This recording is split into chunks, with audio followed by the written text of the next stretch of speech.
Baba, wewe unaitwa nani na unatokea wapi? Mimi naitwa Fabian Kasiani, natokea Mkuyuni. Kutoka Mkuyuni mpaka hapa mlimani kwa Nabii Joshua. Jambo gani Yesu Kristo amekutendea? Ni kweli mimi nilikuwa na tatizo toka nafika hapa, tatizo la vidonda vya tumbo. Na tumbo jana lilikuwa linasumbua sana. Ndio. Hata wakati naenda kwa baba kwenda kuchukua udongo, nikamwomba anishike tumbo. Ndio. Lakini pamoja na tumbo nilikuwa na tatizo lingine la mguu. Nadhani baada ya maji kunipata hapo, nimeenda pale kujaribu mguu wangu nisimame, maana kipindi chetu nasimama hapo. Nilikuwa na mateso makubwa sana. Ulikuwa na maumivu makali ndio. Makali sana kwenye mfupa. Mara nyingi mifupa inapasuka. Sasa nimeenda pale nimesimama muda mrefu kidogo.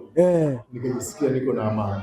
Kwa hiyo namshukuru Mungu. Kwa hiyo umepona kabisa, unataka kuambia umepona kabisa? Umepona kabisa, na naamini nimepona na magonjwa mengine yote. Kwa hapo uliposimama sasa hivi miguu haiumi tena? Haipasui kabisa, ndio maana nimeenda kufanya majaribio pale. Hebu lukaluka tuone, watu waone kama umepona. Huyo ana lukaluka amepokea uponyaji. Piga makofi kwa Yesu.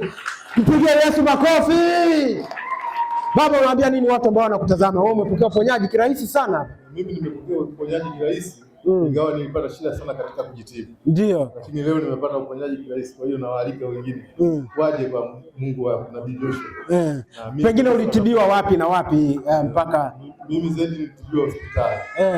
Kwa sababu siamini sana waganga wa kienyeji. Umetibiwa kwa muda gani? Nilitibiwa kwa muda mrefu.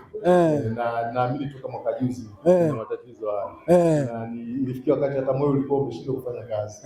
Lakini bahati nzuri milija yangu ilizidi. Nikaenda hospitali nikapunguza yale maumivu. Lakini sasa hivi naamini na ninaendelea kuamini kwamba yawezekana nitaendelea kuwa salama. Umekuwa salama kabisa. Mungu akubariki sana. Amina. Asante sana. Mpigie Yesu makofi kwa ajili ya uponyaji huo.